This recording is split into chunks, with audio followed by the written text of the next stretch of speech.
Y yo voy a comenzar este programa de inmediato dándole la bienvenida al representante Carlos Bianchi. Representante, saludos, buenas tardes. Buenas tardes a ti, Falú, y buenas tardes a todos los amigos de Noti1. Un placer. Oiga, ayer hubo una conferencia de prensa de la gobernadora de Puerto Rico, la licenciada Wanda Vázquez Garcet, donde más que aclarar la situación de la compra de pruebas del COVID-19, como que se complicó la cosa. A mí me gustaría escuchar su análisis de esa conferencia de prensa de la gobernadora. Hay un refrán popular que dice que el que explica se complica, y me parece que la conferencia de prensa de la gobernadora en el día de ayer, en vez de aclarar las dudas que tenía el pueblo sobre estas transacciones que tienen que ver con la compra de pruebas del COVID-19, lo que trajo fue mayor preocupación, mayores dudas, contratos que no se llamaban contratos, pero que resultaron ser contratos. Transacciones que nadie conocía, pero que al final del camino todo el mundo sabía. Así que la gobernadora tiene mucho más que explicar. Me parece que la conferencia de prensa perdió una gran oportunidad que tenía ante el país, que estaba ávido de escuchar de su gobernante cuáles eran las interioridades sobre este tipo de asuntos, y utilizó ese espacio de 2 horas aproximadamente para atacar a la figura de la ex secretaria del Departamento de Salud, y perdió una gran oportunidad de explicarle al país. Falú, no podemos perderle perspectiva que hace menos de un mes aquí empleados públicos fueron tomaron medidas disciplinarias por unas transacciones que se hicieron a través de correos electrónicos fatulos, y que el Estado, a través de los sistemas de retiro, el DEC, y por poco cae la compañía de turismo, hicieron transferencias electrónicas de millones de dólares. Y esos empleados públicos sufrieron unas consecuencias, ¿verdad? Disciplinarias y todo este tipo de cosas. Aquí estamos hablando de una transacción de 19 millones de dólares que hoy sale a reducir por parte del secretario de Hacienda, que se detuvo porque los federales detuvieron la transacción nuevamente por la transferencia bancaria. Si no, sabrá Dios dónde hubiese ido para esos 19 millones de dólares. Porque el planteamiento que usted trae de que los federales detuvieron la transacción es porque cuando se intentó hacer el pago de los 19 millones de dólares a una institución bancaria en Australia, los federales levantaron el cuestionamiento que en la cuenta, ¿verdad?, donde se iba a salir el depósito, que ahí no pasaba de 30,000 dólares a 40,000, y de momento aparecen 19 millones de dólares, y eso levantó las alertas habidas y por haber. Igual que pasó hace aproximadamente un mes con los 2 millones de los sistemas de retiro, con la transacción que se pudo haber dado en el DEC y la que se pudo haber también dado en turismo, que fueron los federales los que lo tuvieron por eso mismo, porque eran cuentas cuentas que estaban en tránsito, que no tenían que obviamente los propios federales identificaron que no eran cuentas reales. Así que hay un problema serio.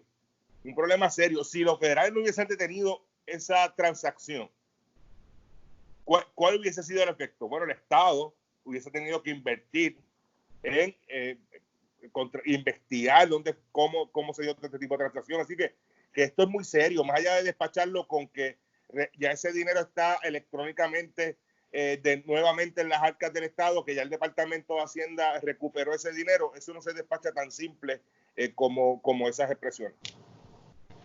Pero de la conferencia de prensa donde se trató de decir que esto siguió el tracto ordinario, de que pasó por mano de 7, 8 funcionarios antes de que se llevara a cabo la autorización, ¿usted quedó satisfecho con eso? Pero es que el tracto ordinario no puede ser de que una compañía de construcción haya tenido la suerte de que se le otorgue ese contrato de 19 millones de dólares sin que ninguna de esas personas se hubiese dado cuenta. Se hubiese percatado que era una compañía de construcción, y en segundo lugar que estaban vendiendo unas pruebas que no estaban aprobadas por el FDA. Así que eran unas pruebas que no se iban a poder utilizar. Y la gobernadora trató de minimizar con decir que ese contrato eso no se finiquitó, ¿verdad? Que no se logró porque ellos no cumplieron. Bueno, no cumplieron porque no cumplieron desde el principio. Desde que el Departamento de Salud adjudicó esa compra, sabían que no iban a cumplir. Así que era una compra fatula. Por eso te recalco que tratar de minimizar la transacción y de que esto es un issue de que no podemos desviarnos. Tiene mucha razón, nos estamos desviando de atender la emergencia que está viviendo el país por tener que atender nuevamente en una situación de emergencia, en una crisis donde el país personas están falleciendo, como pasó con María, como pasó con los terremotos, y que vengan personas que se aprovechen de esa oportunidad para ver el país como una oportunidad de negocio. Lo que pasa es que también esta transacción fallida, debido a toda esta situación, se nos está olvidando algo. Pero es fallida porque los federales se dieron cuenta. Si no hubiese sido fallida, no, pero, la transferencia eso, se hubiese dado. No, pero a eso voy, que toda esta transacción fallida que se detiene, ¿verdad? Y se quiere dar la impresión que fue el gobierno de Puerto Rico el que la detuvo y ahora sale a relucir, ¿verdad? Que fue a través de la institución bancaria que levantaron la sospecha. El planteamiento que le quiero traer es que mientras estamos discutiendo esto, ahora mismo no sabemos cuántas pruebas tenemos en Puerto Rico para llevarla a cabo. Ni tenemos los datos reales de cuántas personas han sido dadas de alta. Yo estaba viendo ayer, Falú, el dashboard de una isla vecina como lo es Cuba, que tanto, ¿verdad?, criticamos porque son una república, y de manera digital yo desde Puerto Rico puedo ver las personas recuperadas, las personas que están, no tan solo el número de acumulados en personas infectadas o personas que están en intensivo, sino el día a día. ¿Cuántas personas al día de hoy acumuladas están infectadas, pero cuántas al día de hoy ya han sido dadas de alta? ¿Cuántas están en ventiladores? ¿Cuántas están en intensivos? ¿Cuántas han pasado por sala de emergencia? Todo ese tipo de información que no lo tenemos. Y mientras tanto, pues seguimos perdiendo, ¿verdad?, esa oportunidad de atender esta emergencia como debe ser, con responsabilidad y seriedad, atendiendo unos mensajes de texto de unas personas que refirieron a esta compañía que se adjudica $19 millones de fondos públicos para que pudieran haber sido utilizados para la compra de unas pruebas para trabajar con esta crisis. Me gustaría que usted profundice sobre eso de los mensajes de texto. Han salido a relucir en la misma conferencia de prensa ayer, hasta la gobernadora indicó que ayer le llegaban mensajes de texto de gente diciéndole que, porque todo el mundo tiene su número telefónico, según dijo la gobernadora, que estaba publicado en internet del teléfono, y que la llamaban diciendo, mira, tengo mascarillas, tengo ventiladores, tengo esto, y que ella pues hacía los referidos a las agencias que se supone que se tengan que hacer. Alguien le mandó un mensaje de texto a uno de los miembros del equipo de salud para que el equipo de salud diera una recomendación. ¿Usted me podría explicar eso, representante? El senador Aníbal José Torres ayer publica unos intercambios de mensajes de texto del señor Laureano, Miguel Laureano, con uno de los miembros del Task Force, recomendándole que tenía estas pruebas y que mientras los propios secretarios de salud decían que no habían pruebas disponibles, él sí tenía unas disponibles, él sí ya tenía esa autorización para traer estas pruebas, y que el Estado no le daba la oportunidad de que él pudiera, que se las compraran, que le compraran estas pruebas. Y el resultado final, pues ya sabemos cuál fue. Unas pruebas fatulas que no estaban autorizadas por el FDA. Así que, Falú, tú traes un punto que yo cuando lo escuché me sorprendió. La ejecutiva diciendo que ella recibe mensajes de texto de personas ofreciéndole servicios al gobierno.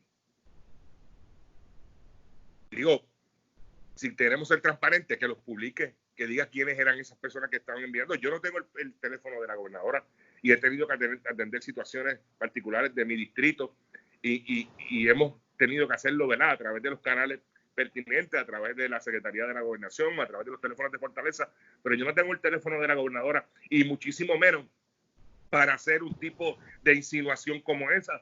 Aquí yo tengo disponible, comprarme estas pruebas que yo las tengo aquí disponibles. Digo, hay un trámite ordinario, y ella como fiscal y como secretaria de justicia que fue, pues sabes que ese no es el método correcto, que hay que referir a la agencia y que sea la agencia que trabaje, que publique quiénes fueron, quiénes eran las personas que estaban llamándola insistentemente para ofrecerle estos materiales y este equipo médico en el momento de la emergencia. A mí me gustaría que la gobernadora las publicara o hiciera público, que a través del secretario de la Gobernación, que no tiene que ser ella, porque últimamente cada vez que sale tiene mayor problema en comunicar, pero que salga el secretario de Asuntos Públicos y explique quiénes eran estas personas que constantemente le enviaban mensajes de texto, según dice la propia gobernadora en su conferencia de prensa ayer. Otro punto fue que ayer la exsecretaria de Salud, Concepción Quiñones del Hongo, bajo juramento, mantuvo lo que ha dicho públicamente, de que la llamaron de Fortaleza para que en 20 minutos firmara un contrato. Y no solamente eso, también se mantuvo firme en el sentido que la llamó un ayudante de la gobernadora e incluso la llamó el secretario de la gobernación. Y dice el presidente de la Comisión de Salud, el representante Juan Oscar Morales, que todas esas aseveraciones que hizo la pasada secretaria interina de Salud se pudieron comprobar con documentos. Está debidamente confirmada todo ese tipo de información. Así, y está bajo juramento, porque se le tomó juramento al momento de ayer de comenzar el proceso de las vistas. Así que el martes continúan las vistas, el lunes y martes continuarán las vistas. Me parece que el país debe estar bien atento, más allá del asunto político de la guerra que pueda haber entre el Senado y la Cámara, uno respaldando a Pierluisi y otro respaldando a Wanda Vázquez. Me parece que este asunto hay que tratarlo con mucha seriedad, y me parece que Juan Oscar Morales, como presidente de la Comisión de Salud, en algunos momentos ha tomado estos asuntos con mucha seriedad, como lo hizo con el caso de ciencias forenses, la investigación de ciencias forenses. Y que, oye, la impunidad no puede seguir reinando en este país. Y lo que más me ha chocado en todo este aspecto es que la secretaria de Justicia siga siendo secretaria de Justicia. Yo hubiese renunciado. Vamos a eso ahora. Vamos a eso ahora. Lo estoy dejando, ¿verdad? Antes de finalizar la entrevista con usted para preguntarle sobre eso, pero ayer la gobernadora dijo en varias ocasiones que la exsecretaria de Salud mintió. En palabras de pueblo, le dijo embustera, en palabras de pueblo. Sí, y en más de una ocasión. Y de hecho, toda la conferencia de prensa, los primeros minutos fueron para eso, para atacar la figura de la ex secretaria interina de Salud. Así que la persona que está testificando bajo juramento, la gobernadora no estaba bajo juramento ayer en la conferencia de prensa, la persona que está testificando bajo juramento en la Asamblea Legislativa es la ex secretaria de Salud, es la que entonces me merece credibilidad. Y el propio presidente de la comisión, como te dije hace un momento, ha planteado que todas los planteamientos que ha hecho la ex secretaria de Salud han sido documentados. Pues por lo tanto, la gobernadora tiene un gran problema. Pero la secretaria de Justicia, que luego de que la gobernadora, que es su jefa inmediata, haya tomado 2 horas de televisión nacional para minar la credibilidad de su señora madre y que siga ocupando esa posición, eso a mí me sorprende mucho. Si hubiese dignidad, ya la secretaria de Justicia hubiese abandonado esa posición. Vamos a ese elemento, porque uno le sorprende, porque independientemente de los planteamientos que se estén haciendo, independientemente de la posición que uno tenga, oiga, esa es mi mamá, esa fue la persona que me crió. Gracias a mi mamá yo obtuve, ¿verdad?, pasos en la vida, en mi crecimiento hasta cumplir la mayoría de edad. Me preparé, hice una carrera, pero esa es mi mamá. Y la sangre pesa. Por eso, y aquí hay un silencio sepulcral por parte de la secretaria de Justicia. Sí, no ha hecho ningún tipo de planteamiento y vuelvo, si fuera yo, pues hubiese salido de manera inmediata o a desmentir o a aclarar, pero es que nada, es un silencio ensordecedor. Es un silencio ensordecedor porque atacan la credibilidad de la figura ¿verdad?, más importante de la vida de los humanos, que es el ser que nos dio la vida, que es la madre, y la secretaria de Justicia ni se inmuta y sigue ocupando esa posición y recibiendo directrices por parte de la propia secretaria de gobernadora, que es la jefa inmediata de la secretaria de Justicia. Así que hay un problema serio ahí de dignidad. Estamos en la Semana Mayor, en la Semana Santa. Normalmente en Puerto Rico en la Semana Santa, en tiempos modernos, el Viernes Santo, ¿verdad?, no se trabaja, no se hace nada prácticamente, se guarda el Viernes Santo y el domingo de Resurrección. ¿No será que como mañana es Viernes Santo y en Puerto Rico se ha estilado los viernes de renuncia, que esa renuncia se mueva a jueves de renuncia? Puede ser el jueves de lavatorio de pies. Sí, probablemente el jueves es donde se celebra el lavatorio de pies en la tradición de la religiosa católica. En cristianismo, pues probablemente hoy se va a ver los pies y haya una renuncia en el Departamento de Justicia. Digo, sería lo más digno, ¿verdad? Permanecer en esa posición luego de las expresiones de la gobernadora en el día de ayer no me parece que sea muy digno del ser humano. Es que esto va más allá de la posición que tú ocupas o de tu carácter, es dignidad. Yo no hubiese aguantado eso. Yo no sé, Falú, cómo tú piensas, pero yo no hubiese aguantado seguir recibiendo instrucciones y estar bajo el mandato de una persona que atacó directamente la figura de su madre. Increíble. Representante, ayer a la gobernadora le hicieron una pregunta donde cada vez que hay una emergencia en Puerto Rico, pues ha habido una situación donde han habido malos manejos y la gobernadora lo negó, dijo que eso no era así. Pero, oiga, Huracán María, vimos lo que ocurrió. La situación de los terremotos, vimos lo que ocurrió. Ahora sale esta situación del COVID-19, vemos lo que ha ocurrido. Bueno, lo que pasa es que la gobernadora, pues entonces nos recuerda lo que pasó en verano del 2019. Aquí el asunto de esconder las muertes bajo el huracán María, aquí el asunto de la corrupción en la Autoridad de Energía Eléctrica con el caso de Whitefish, Tu Hogar Renace y todo ese tipo de señalamientos que ocurrieron bajo el huracán María le costaron al doctor Ricardo Rosselló su posición de gobernador. Tuvo que renunciar porque la indignación del país fue a tal escala que tuvo que renunciar, no aguantó la presión pública. Luego vinieron el asunto de los terremotos y ocurrió exactamente lo mismo. De hecho, la propia gobernadora tuvo que ordenar una investigación al Departamento de Justicia por los almacenes de Ponce. O se le olvida a la gobernadora ese tipo de asuntos. Así que y ahora pues vemos esto es peor. Lo de los almacenes, pues sí, se perdió una gran cantidad de material que estaba allí, que pudo haber sido provisto al pueblo que estaba viviendo una necesidad. Pero aquí estamos hablando de 19 billones de dólares, que pudo haber elevado a 38 millones de dólares. Y eso no es corrupción. Viniendo de una persona que fue secretaria de Justicia, que fue fiscal, que toda su vida se la ha dedicado al derecho, pues me extraña mucho sus expresiones. Esto es corrupción. Y a veces escuchamos, mire, es que el argumento político hay que dejarlo para después de la emergencia. Esto no es un argumento político. Esto es de administración y de política pública que se ha convertido en la costumbre, la corrupción en momentos de dificultad.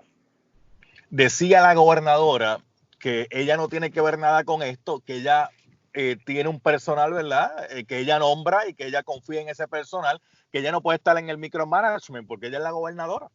Bueno, pues entonces tiene un grave problema de administración.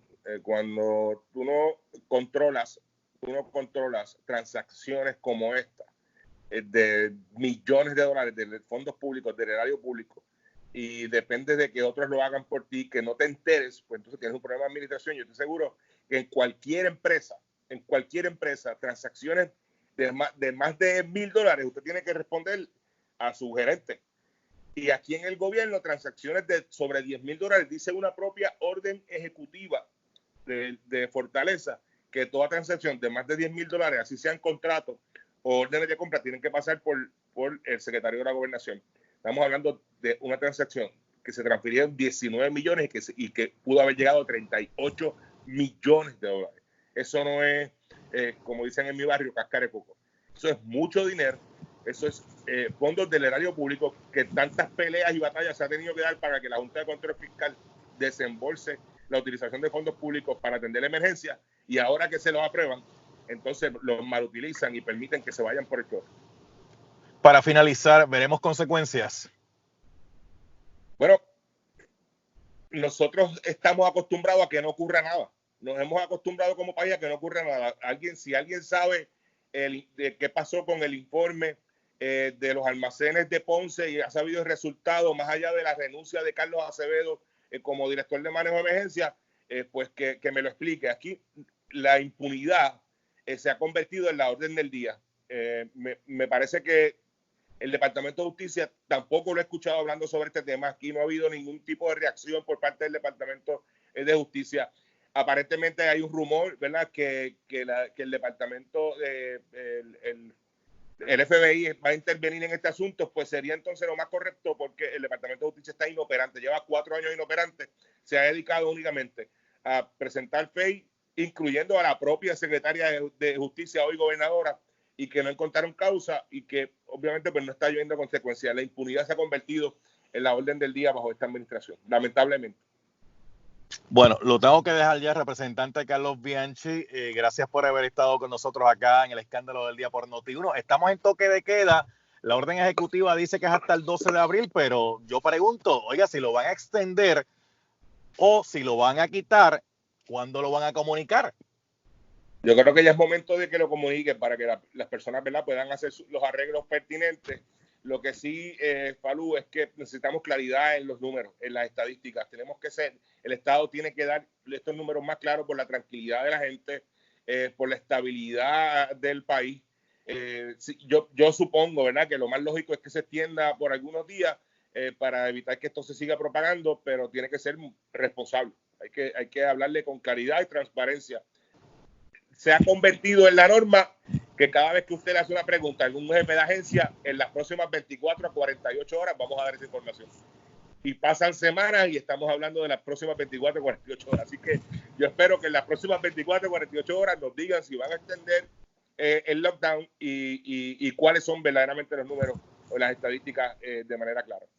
Gracias, representante Carlos Bianchi, por haber estado un ratito con nosotros.